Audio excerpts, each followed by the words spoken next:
Nah, sebenarnya mungkin dok sebagai pembukaan ini dok, sebenarnya apa sih dok yang dimaksud dengan gigi sensitif? Atau mungkin beberapa orang bilang hipersensitif gitu ya dok ya? Iya. Boleh dok dijelaskan sebagai pembuka dok? Oke, jadi kalau gigi bukan cuma orang bisa sensitif. Orang kan kalau sensitif diomongin sesuatu, aduh kenapa? Kalau misalkan diomongin sesuatu atau dengar sesuatu, aduh kenapa? Atau baca sesuatu, aduh gak enak nih kerasanya. Marah-marah bawaannya ya dok? Bisa jadi baper. Sensitif. Bisa mirip seperti itu. Tapi gigi itu bukan tanpa sebab.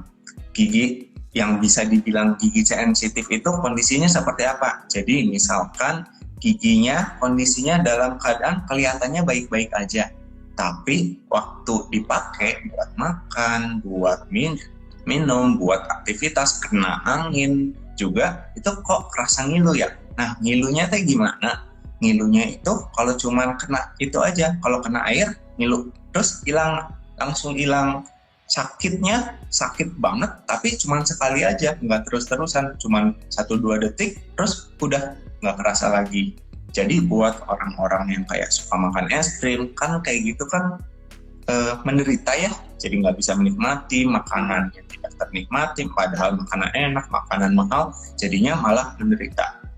Nah, awalnya itu gigi sensitif harus dibedakan, ini gigi sensitif atau giginya ada lubang. Jangan sampai orang mengira, wah sakit, oh gigi sensitif. Oh sakit ngilu, oh gigi sensitif. Nah, harus diperiksakan juga. Yang paling utama adalah dilihat kondisinya itu sensitif beneran atau giginya lubang.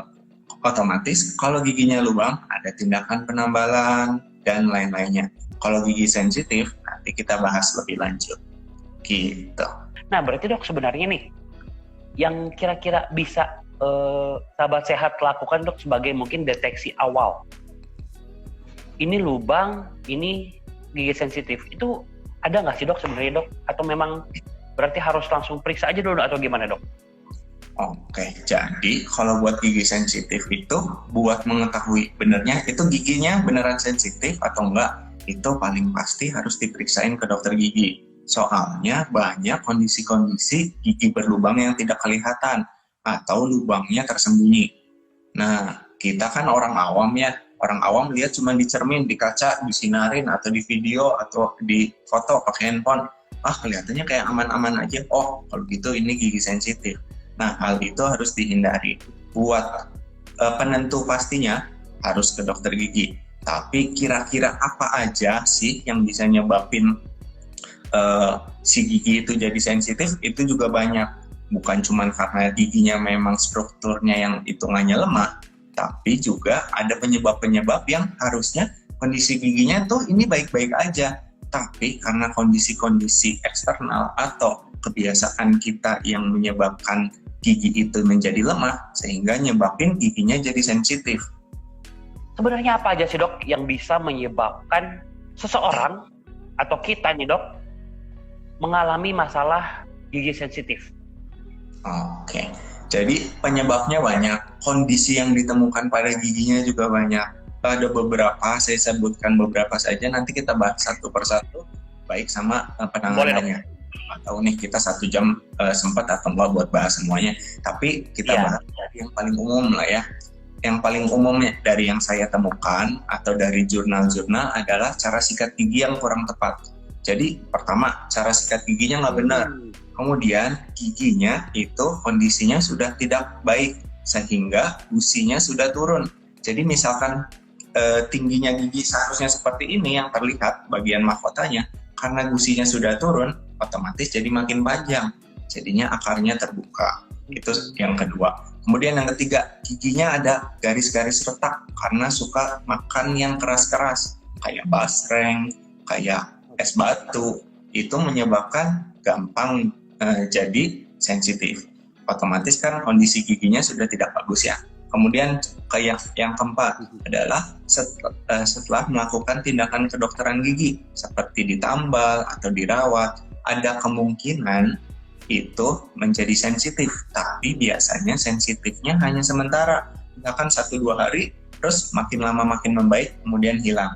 Nah, kondisi-kondisi tersebut itu dari saya baru nyebutin 4. Kemudian ada makanan kebiasaan makanan yang asam kayak pempek, cukanya kan asam, itu sebenarnya tidak baik buat rongga mulut maupun giginya. Kemudian bisa juga buat pasien-pasien yang memutihkan giginya. Nah, memutihkan gigi adalah salah satu tindakan kedokteran gigi. Dan gigi sensitif merupakan salah satu komplikasi dari tindakan pemutihan gigi. Nah, dari yang saya sebutkan. Oke, Dok. Pak Ruli, kira-kira mau bahas yang mana dulu gitu? Cara penyikatan atau waktu sikat gigi, loh, kan kita tuh sikat gigi biar bersih, kok malah bisa bikin gigi jadi bermasalah nih dengan gigi sensitif. Nah, berarti sebenarnya dalam menyikat gigi itu ada yang harus diperhatikan apa aja sih, Dok, itu sebenarnya, Dok? Sip. Jadi gini ya, untuk sikat gigi itu tidak sesimpel atau semudah judulnya menyikat. Atau sama kayak cuci mobil, yang penting dikasih sabun, dikasih air, dibilas, disikat, udah kelihatan kinclong, atau disemprot aja, hilang. Gitu. Kalau sikat gigi itu kan komponennya banyak. Satu, si sikat giginya. Sikat giginya keras kah bulunya, halus atau gimana. Kemudian yang kedua, pasta giginya. Pasta giginya itu abrasif atau enggak, menyebabkan permukaan gigi rusak atau tidak. Kemudian cara sikat giginya. Cara sikat giginya maju mundur, naik turun, putar-putar atau gimana. Kemudian tenaga yang digunakan untuk menyikat giginya. Pakai tenaga buat semangat 45 kah? Maju mundur, yang penting kesikat, pakai tenaga, rasanya udah bersih. Nah, itu kasusnya banyak. Pertama-tama kita bahas dari bulunya dulu. Bulunya. Ya, bulu sikat giginya, betul Dok. Halus, kemudian ada yang sedang, ada yang keras. Buat beberapa orang ada yang ngerasa kalau sikat giginya halus, giginya kayak nggak kesikat. Nah, tapi yang harus kita fokuskan adalah penyikatan gigi ini adalah penyikatan permukaan gigi agar permukaan gigi itu bersih. Jadi menggunakan bulu yang halus juga sudah cukup. Bukan kalau misalkan yang sikat, kalau misalkan halus mah nggak kerasa Dok, nggak kesikat. Nah, yang terjadi adalah bulu yang keras akan menyebabkan permukaan gigi jadi berkurang sehingga menyebabkan si giginya itu yang misalkan harusnya tebelnya segini kemudian menipis. Otomatis permukaan gigi yang harusnya tebal menjadi tipis dan kemungkinan menjadi sensitifnya akan tinggi. Itu dari bulunya. Bulu sikat. Kemudian pasta giginya. Pasta giginya ada pasta gigi yang abrasif, ada pun yang non abrasif. Kemudian pertanyaannya, Dok, kan katanya pasta gigi untuk melindungi gigi. Kenapa pasta giginya malah bisa nyebabin giginya jadi rusak? Itu berhubungan hal tersebut. Misalkan pasta gigi itu fungsinya seperti yang tadi saya sampaikan adalah membersihkan permukaan. Kalau misalkan kita pakai pasta gigi, kemudian itu ada bahan abrasifnya seperti yang ada kayak pasir-pasir tipis, itu fungsi sebenarnya adalah membantu membersihkannya agar lebih baik. Tapi hal ini juga berhubungan dengan cara kita menyikat gigi. Kalau misalkan cara menyikat gigi kita tidak tepat, akan menyebabkan permukaan giginya itu menjadi terbuka atau menipis. Nah, kalau misalkan dibilang, mana Dok yang lebih bagus, yang ada bahan abrasifnya atau tidak? Nah, itu menyesuaikan dengan kondisi masing-masing. Seharusnya dikonsultasikan sama dokter giginya masing-masing agar bisa tahu ini kondisi giginya itu memerlukan pasta gigi seperti apa. Perlu pasta gigi yang ada abrasifnya kah karena sulit dibersihkan atau gimana, atau pakai pasta gigi yang ada fluoride-nya saja sudah cukup. Kan sekarang merek macam-macam ya, satu merek aja bisa ngeluarin macam-macam, betul.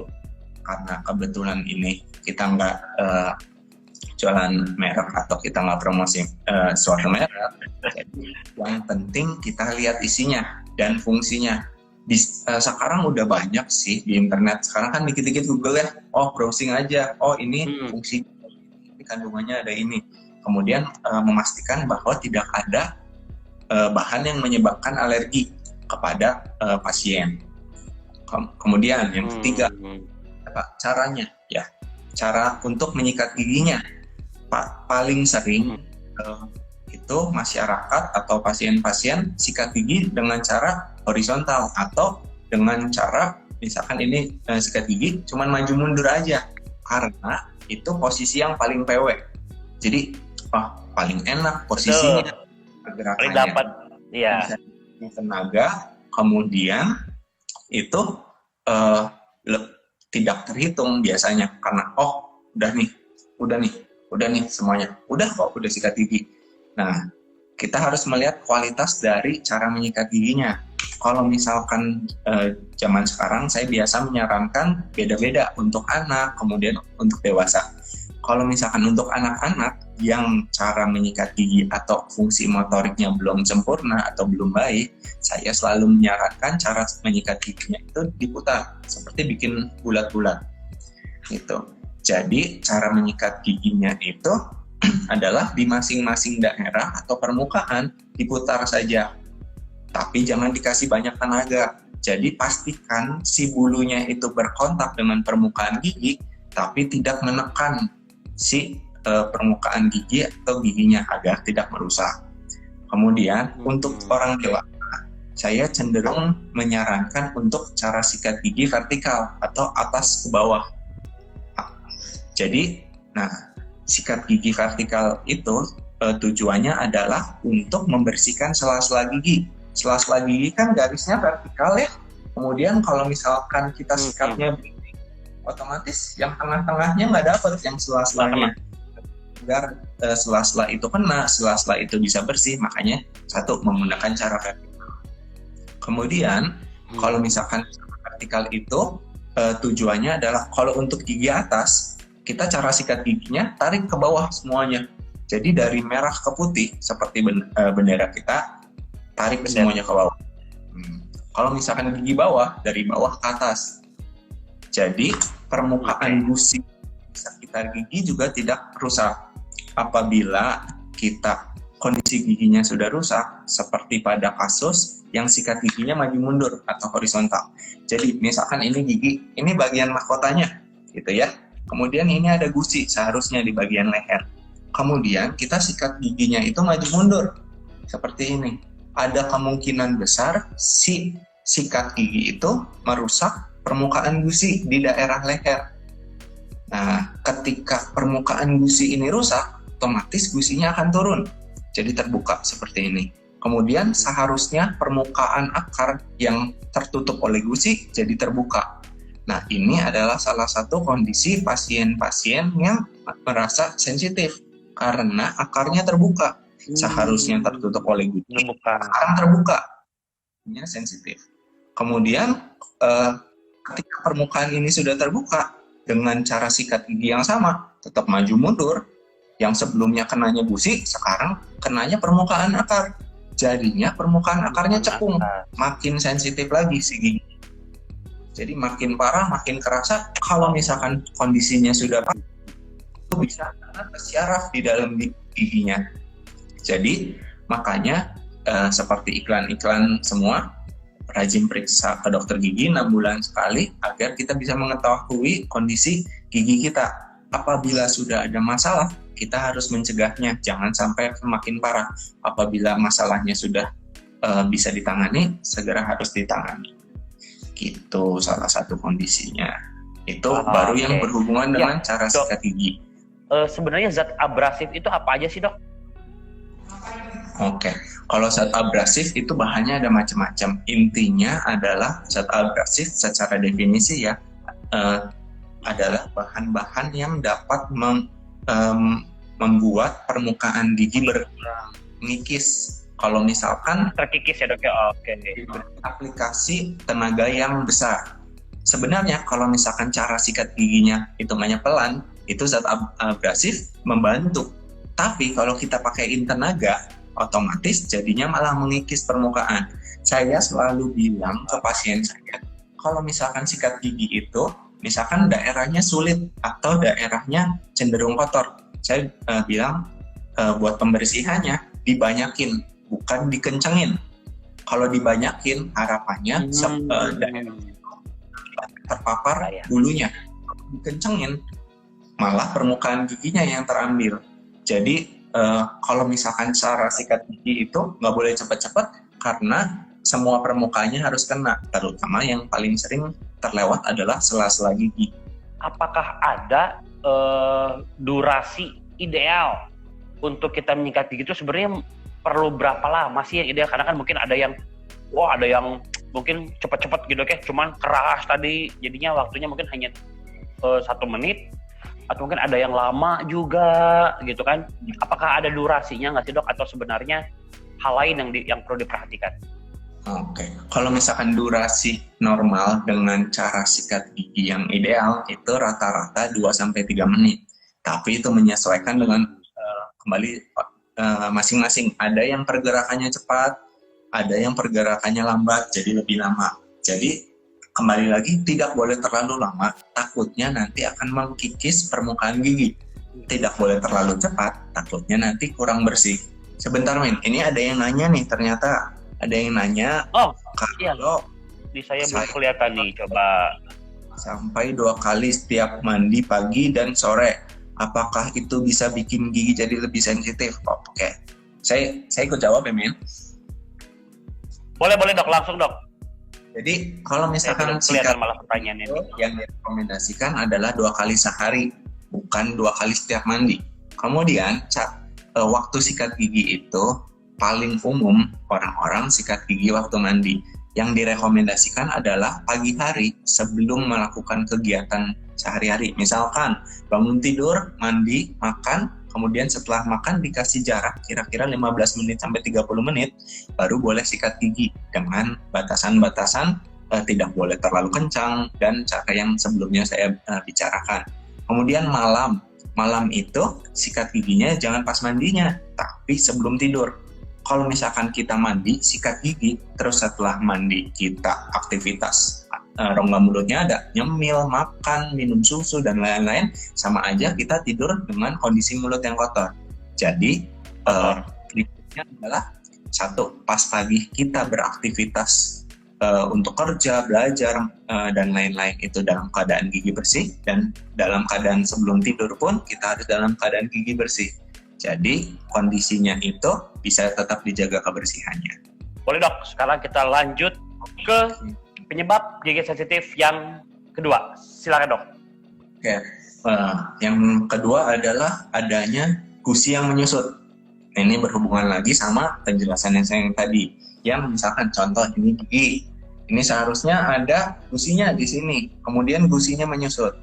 Nah, pertanyaannya, apa sih yang menyebabkan gusinya menyusut? Ada beberapa hal yang bisa menyebabkan gusinya menyusut. Yang pertama tadi saya sebutkan adalah cara sikat gigi yang nggak benar. Cara sikat gigi yang benar nyebabin si gusinya mengecil dan permukaan akarnya terbuka. Ada hal lain lagi yang paling umum terjadi menyebabkan si gusinya menyusut atau makin kecil adalah adanya karang gigi. Jadi kalau misalkan kita di giginya ada karang gigi, biasa karang gigi itu posisinya ada sebelahan sama gusi. Karang gigi kan isinya kotor, ada bakterinya, ada sisa makanan, ada kotorannya. Itu menyebabkan peradangan pada gusi. Kalau misalkan gusinya udah radang gimana? Itu kondisinya gusi radang itu cenderung tidak sakit, umumnya tidak sakit. Sehingga orang tidak sadar kalau bahwa kondisi gusinya itu sedang sakit atau sedang radang. Kalau misalkan dibiarkan, apa yang terjadi? Kalau misalkan dibiarkan, gusi itu akan mengecil. Kenapa bisa mengecil? Karena waktu radang yang terlalu lama, misalkan radangnya sudah sampai 6 bulan, itu akan mempengaruhi tulang yang ada di bawah gusinya. Jadi misalkan ini gigi, harusnya ini gusi. Gusi itu kan melapisi gigi dan tulang. Nah, tulangnya rusak sehingga gusinya pun ikut turun. Jadi otomatis giginya itu kehilangan tulang, gusinya pun ikut kondisinya ke bawah.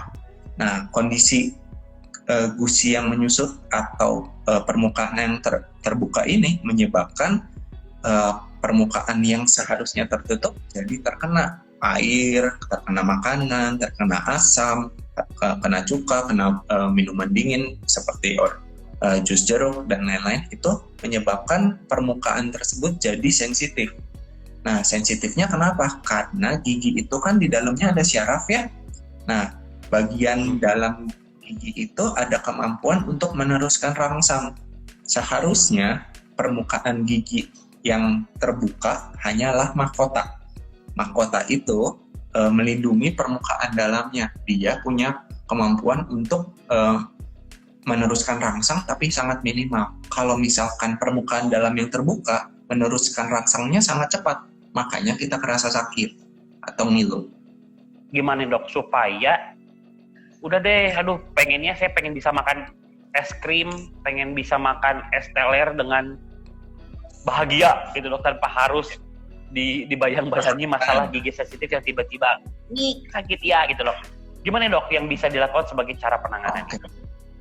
Tahapan pertama, saya selalu menyarankan diperiksakan ke dokter giginya agar kita bisa mengetahui penyebab si gigi sensitifnya itu apa. Dan yang paling sering jadi miskonsepsi atau salah paham adalah kondisi sakit sama dengan gigi sensitif. Kadang-kadang ada yang sakit sama dengan itu lubang. Jadi satu orang sama yang lain beda. Ada yang ngerasa, dok ini gigi saya lubang karena sakit. Terus pas waktu dilihat, oh ini gigi sensitif. Atau kebalikannya, dok ini gigi saya sensitif. Datang-datang pas dilihat, oh ini lubang. Nah, jadi dari pemeriksaan ke dokter gigi bisa ketahuan ini penyebabnya apa. Kemudian untuk penanganannya itu bisa macam-macam menyesuaikan dengan kondisi masing-masing. Kondisi yang paling umum disarankan adalah menggunakan pasta gigi sensitif. Kalau misalkan kondisinya itu masih ringan atau tidak perlu tindakan. Nah, pasta gigi sensitif yang bagus apa? Kita nggak ikutan sponsor, jadi kita nggak sebut merek.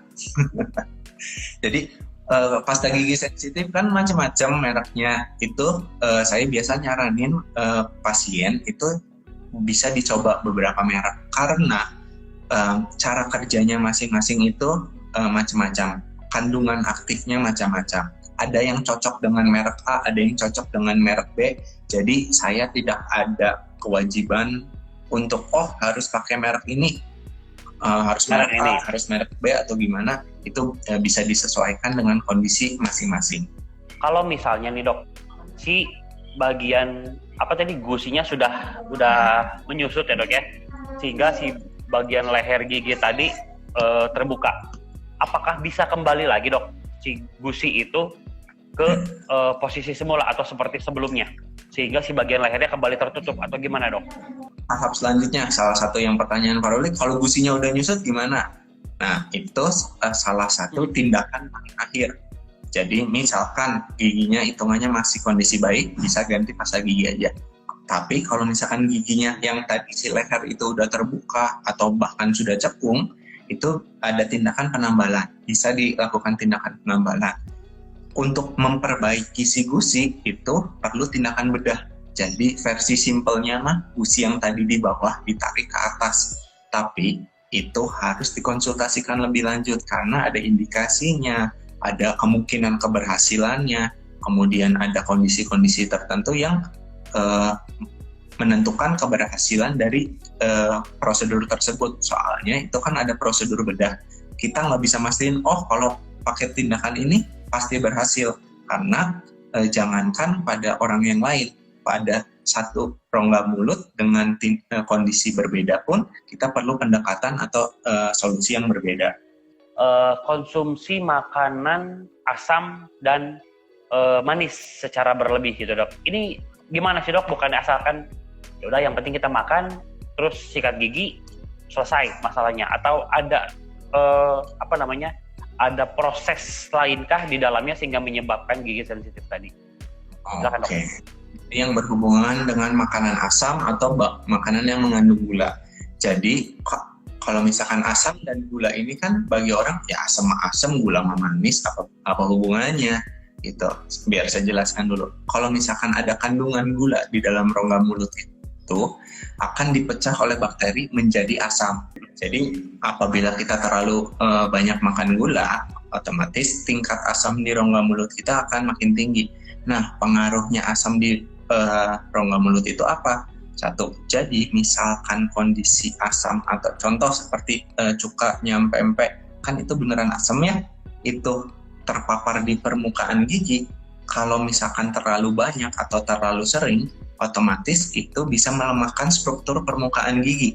Kalau misalkan struktur permukaan giginya udah lemah, kemudian dikombinasikan dengan cara penyikatan gigi yang salah, yang strukturnya sudah longgar nih, terus sikat giginya masih pakai tenaga, pakai sikat gigi yang keras, itu jadinya rontok. Nah, kalau udah rontok, makanan kotoran nyangkut di bagian permukaannya, menyebabkan lubang. Bisa menyebabkan lubang, bisa menyebabkan si struktur bagian dalamnya lebih lemah lagi. Kalau misalkan struktur dalamnya lebih lemah, otomatis kalau terpapar dengan air, terpapar dengan suhu, dan lain-lain, jadinya lebih gampang terangsang. Nah, dari situ, itu ya salah satu yang menyebabkan rasa sakitnya. Nah, kondisi seperti itu bisa dihindari dengan cara apa?